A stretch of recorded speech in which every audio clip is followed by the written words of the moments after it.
ನಮಸ್ಕಾರ, ನಾನು ದೀಕ್ಷಾ ಬಂಗೇರ. ವಿ4 ನ್ಯೂಸ್ನ ಅಂದಿನ ರಾಮಸೆಸ್ ಇಂದಿನ 10ನೆಯ ರಾಮ ವಿಶೇಷ ಕಾರ್ಯಕ್ರಮಕ್ಕೆ ಸ್ವಾಗತ. ರಾಮನಾಮ ಪಾಯಸಕ್ಕೆ, ಕೃಷ್ಣನಾಮ ಸಕ್ಕರೆ ಬೆರೆಸಿದ್ದಕ್ಕೆ ನಮ್ಮ ರಾಜಸತ್ಯಗಳು ಸಾಕ್ಷ್ಯ ಒದಗಿಸುವುದಿಲ್ಲ. ಹಾಗಾದರೆ ಏನೀ ರಾಮ? ಬನ್ನಿ ನೋಡೋಣ. ಬಡಗಣ ಭಾರತದಂತೆಯೇ ತೆಂಕಣ ಭಾರತದಲ್ಲೂ ಆರಂಭದ ರಾಜಸತ್ಯಗಳು ಪ್ರಾಕೃತ ಭಾಷೆಯನ್ನು ಬಳಸಿದವು.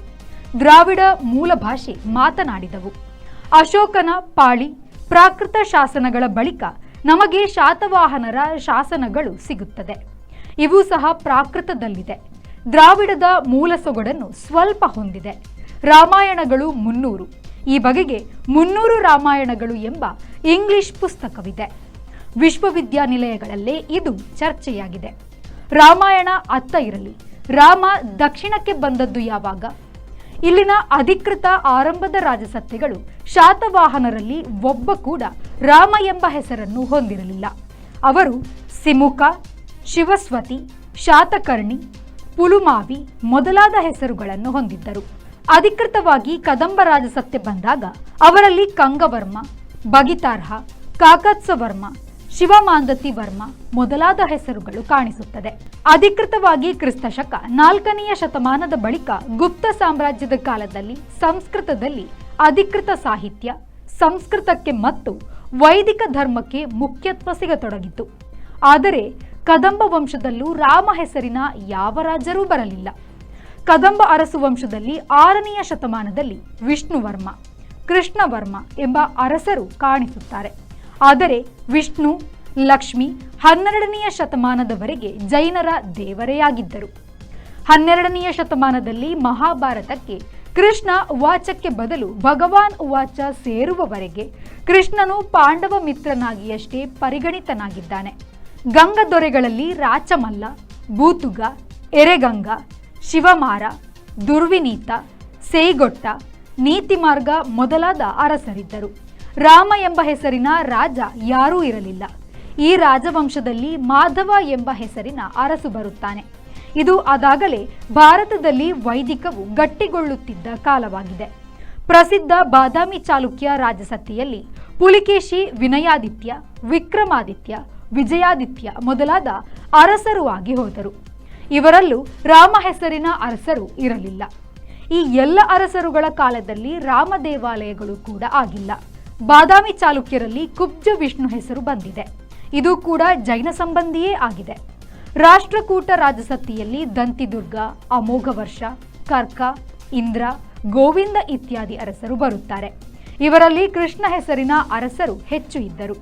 ಇವರು ತಮ್ಮನ್ನು ಯಾದವ ವಂಶ ಎಂದು ಹೇಳಿಕೊಂಡಿದ್ದಾರೆ. ರಾಮರಸರಿಲ್ಲ. ಕಲ್ಯಾಣಿ ಚಾಲುಕ್ಯ ವಂಶದಲ್ಲಿ ತೈಲಪ, ಸತ್ಯಾಶ್ರಯ, ಸೋಮೇಶ್ವರ, ಜಗದೇಕಮಲ್ಲ, ಜಯಸಿಂಹ ಮೊದಲಾದ ಅರಸರಿದ್ದರು. ರಾಮನ ನಾಕಾಣೆ. ಹೊಯ್ಸಳ ರಾಜವಂಶದಲ್ಲಿ ಸಳ, ಬಲ್ಲಾಳ ಇತ್ಯಾದಿ ದೊರೆಗಳಿದ್ದರು. ರಾಮನಿಲ್ಲ. ಪ್ರಸಿದ್ಧ ಅರಸು ಹೊಯ್ಸಳ ರಾಜ್ಯ ಬಿಟ್ಟಿದೇವನು ರಾಮಾನುಜಾಚಾರ್ಯರ ಕಾರಣಕ್ಕೆ ಜೈನ ಧರ್ಮ ತೊರೆದು ವೈಷ್ಣವನಾಗಿ ವಿಷ್ಣುವರ್ಧನ ಎಂಬ ಹೆಸರು ಹೊತ್ತನು. ಇಲ್ಲಿಂದ ಧಾರಾಳವಾಗಿ ದಕ್ಷಿಣ ಭಾರತದಲ್ಲಿ ವೈದಿಕ ವೈಷ್ಣವ ಬಲಿಯಿತು. ವಿಜಯನಗರ ರಾಜಸತ್ತೆಯಲ್ಲಿ ಹಕ್ಕಬುಕ್ಕ, ದೇವರಾಯ ಈ ಮಾದರಿಯ ಹೆಸರಿನ ಅರಸರೇ ಸಾಕಷ್ಟು ಇದ್ದರು. ಮುಂದೆ ತುಳುವ ವಂಶದ ಕೃಷ್ಣದೇವರಾಯ ಪ್ರಸಿದ್ಧ ಅರಸು. ಈ ವಂಶದಲ್ಲೂ ರಾಮ ಅರಸನಿಲ್ಲದಿದ್ದರೂ ಅಳಿಯ ರಾಮರಾಯ ಅತಿ ಪ್ರಸಿದ್ಧನಾಗಿದ್ದ. ಇಡೀ ತೆಂಕಣ ಭಾರತದ ಕಥೆ ಇದು.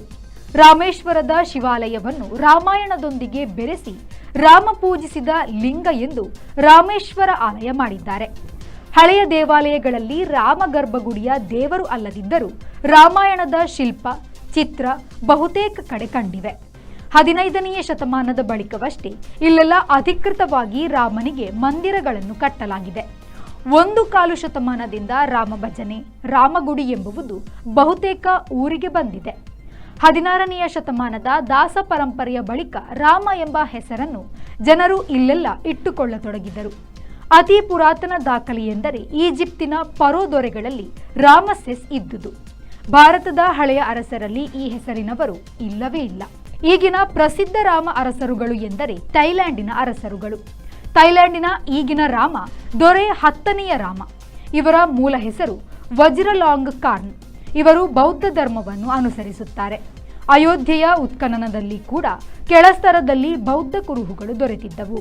ಅಂದಿನ ರಾಮಸೆಸ್ ಇಂದಿನ 10ನೆಯ ರಾಮ ವಿಶೇಷ ಕಾರ್ಯಕ್ರಮದಿಂದ ಈಚೆಗೆ ಬರುತ್ತಾ ರಾಮಾಯಣಗಳು ಹೇಗೆ 300 ಇವೆಯೋ ರಾಮಕಲ್ಪನೆ ಕೂಡ 300 ಕಡೆ 300 ಬಗೆಯಲ್ಲಿ ಇದೆ.